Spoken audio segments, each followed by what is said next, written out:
इस वीडियो के अंदर हम बंधन small cap and quant small cap के बारे में बात करेंगे, क्योंकि काफी सारे आप में से इन्वेस्टर हैं या फिर नहीं भी है, करना चाह रहे हैं, तो आप लोगों का काफी कमेंट्स आए हैं। इसके अलावा मैं ये बता देता हूं कि अगर आपको किसी तरीके का दिक्कत आ रहा है स्कीम रिलेटेड या फंड रिलेटेड, पोर्टफोलियो रिलेटेड, तो आप फेसबुक पे आ सकते हो एंड डायरेक्टली मैसेज कर सकते हो मुझे। फेसबुक सिपवर्स का फेसबुक पेज है, यूट्यूब चैनल पे लिंक मिल जाएगा, वहां पे आप डायरेक्टली मैसेज करके बात कर सकते हो। एंड फेसबुक पेज पे मैं लाइव भी आता रहता हूँ, तो वहां पे भी आप बात कर सकते हो कोई अगर दिक्कत हो रही है तो। चलिए बंधन स्मॉल कैप के बारे में बात करते हैं। तो बंधन स्मॉल कैप का जो एक्सपेंस रेशियो है वो 0.5% के पास है, तो 0.5% आपसे एक्सपेंस रेशियो चार्ज करती है।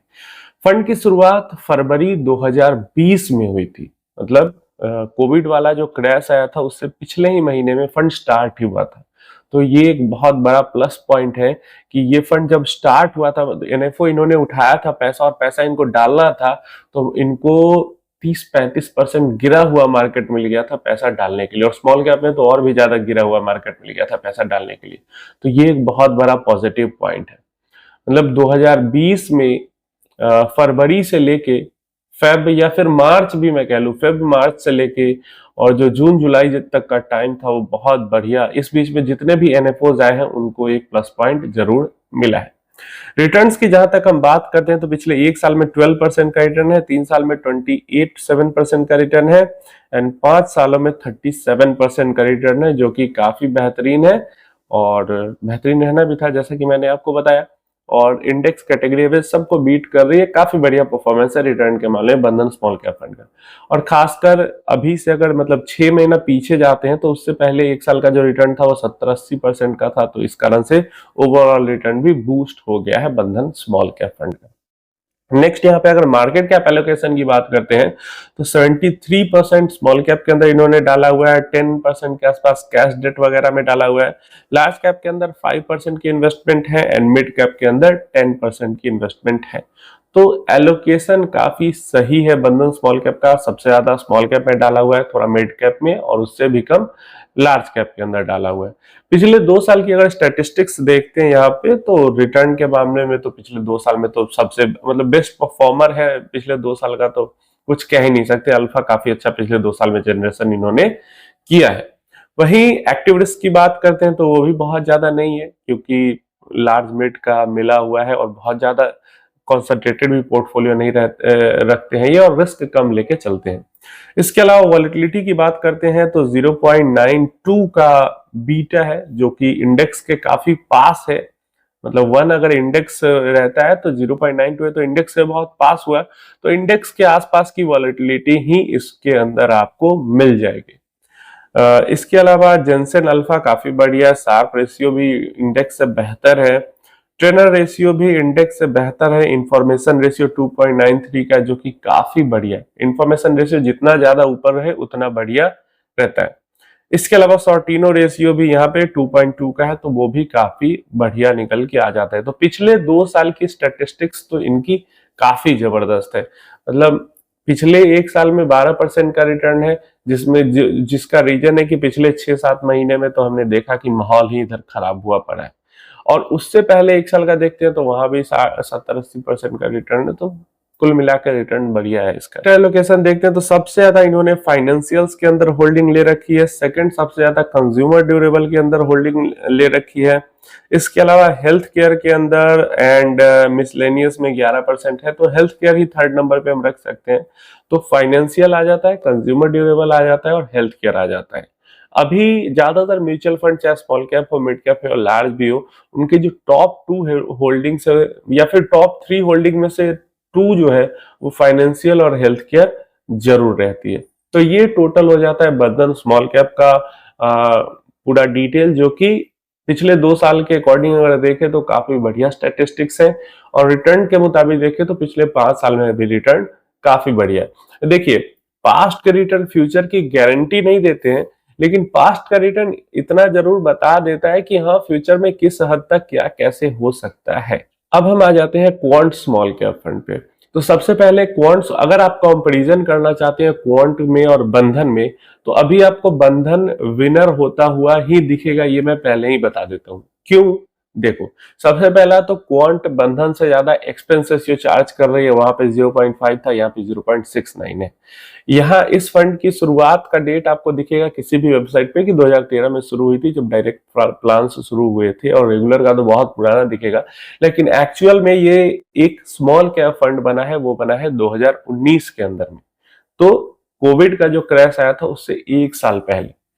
तो ये बहुत बड़ा डिमेरिट होता है अगर मतलब क्रैश होने वाला हो, और क्रैश में किसी ने इन्वेस्टमेंट स्टार्ट की, और क्रैश से 1 साल पहले किसी ने इन्वेस्टमेंट स्टार्ट की, तो जिसने क्रैश में इन्वेस्टमेंट स्टार्ट की उसके पास प्लस पॉइंट चला जाता है, क्योंकि वो नीचे से इन्वेस्टमेंट स्टार्ट कर रहा है और ये ऊपर से इन्वेस्टमेंट स्टार्ट कर रहा है। तो इसलिए दोनों में थोड़ा सा, अब इसको आप लकी कह सकते हो कि निप्पॉन बंधन जब बना तब गिरा हुआ सिचुएशन था, और क्वांट जब बना तब ऊपर था मार्केट, मतलब क्वांट के टाइम पे मार्केट नहीं तो 11,000 के आसपास निफ्टी रही होगी, और बंधन के टाइम पे 12:30 10 से 12 के बीच में रही होगी, लेकिन 1 महीने के अंदर में ही वो 7:30 के आसपास चली गई थी।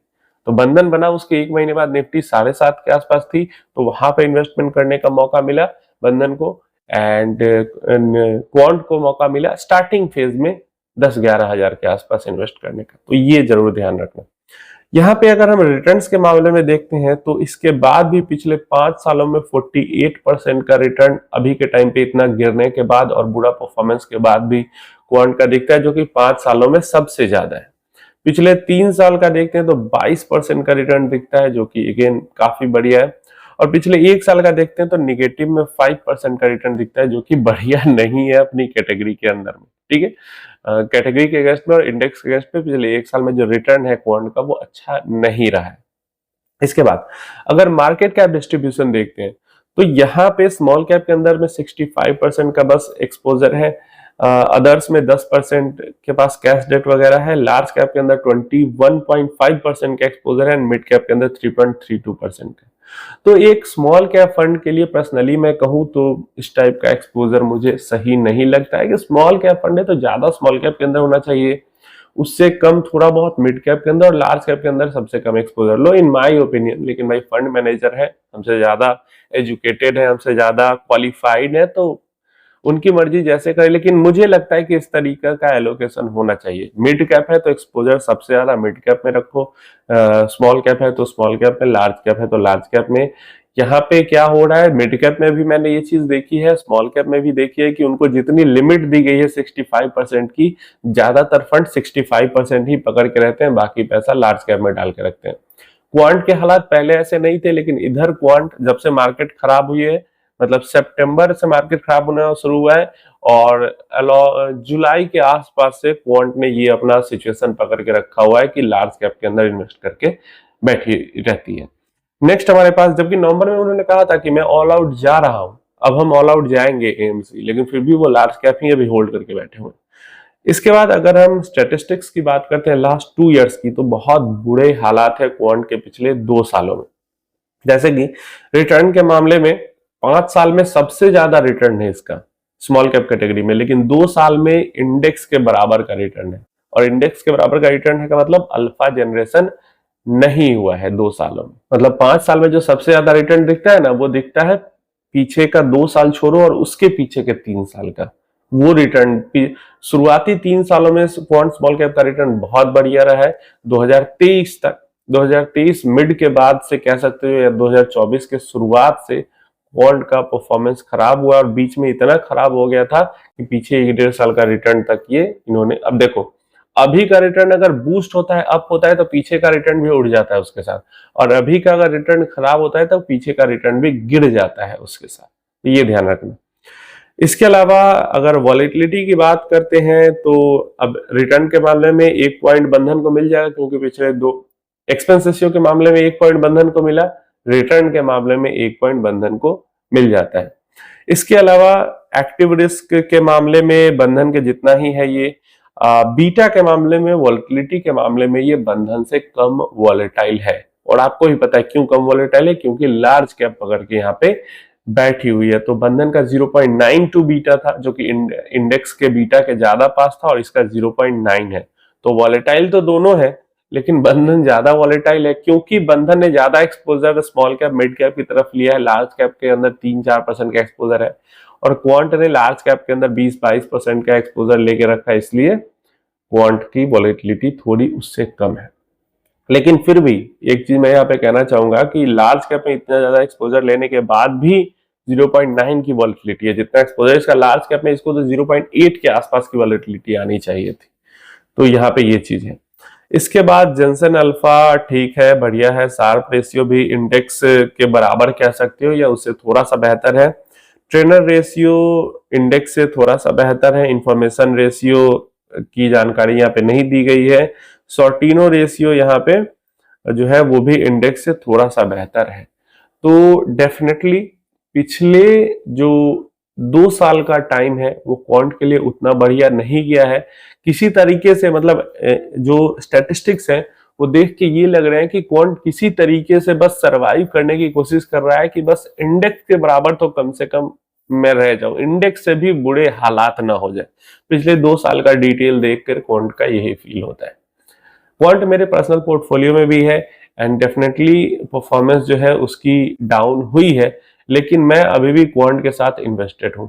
और कम से कम पहले मैंने सोचा था कि मार्च तक में देखते हैं कि क्या होता है, कैसे होता है, लेकिन मार्च तक में तो मार्केट के हालात ही नहीं सुधरे, तो वहां पे किसी फंड को हम क्या ही बोले। तो अब देखते हैं मार्केट एक बार सुधरे उसके बाद, क्योंकि मार्केट साइकिल चेंज होता है तो वैसे में फंड्स के भी साइकिल चेंज होते हैं। तो इसलिए मार्केट सुधरने तक का जरूर इंतजार करूंगा और मुझे लगता है ये पूरा साल उसमें जाएगा कि मतलब अगर मार्केट सुधर भी जाती है उसके बाद साल के 2-3 महीने बचते हैं तो वहां पे उतना तो टाइम देना पड़ेगा। तो इसलिए अभी टाइम है पूरा, मैं अभी क्वांट को पूरा टाइम दूंगा, क्वांट को टाइम दे रहा हूं और साथ में मैं एसबीआई को भी टाइम दे रहा हूं, क्योंकि एसबीआई का परफॉर्मेंस भी डाउनग्रेड होता जा रहा है डे बाई डे। एसबीआई के अंदर मतलब लास्ट 5 इयर्स का भी परफॉर्मेंस अगर हम चेक करते हैं, ओवरऑल परफॉर्मेंस तो अच्छा दिखता है, फंड भी काफी बढ़िया है, लेकिन अब कैटेगरी को और इंडेक्स को भी बीट नहीं कर पाएगी। तो इसलिए अभी मैं इन फंड्स को टाइम दे रहा हूं, देखते हैं मार्केट साइकिल चेंज होता है तो इन फंड्स का साइकिल चेंज हो पाता है या नहीं हो पाता है।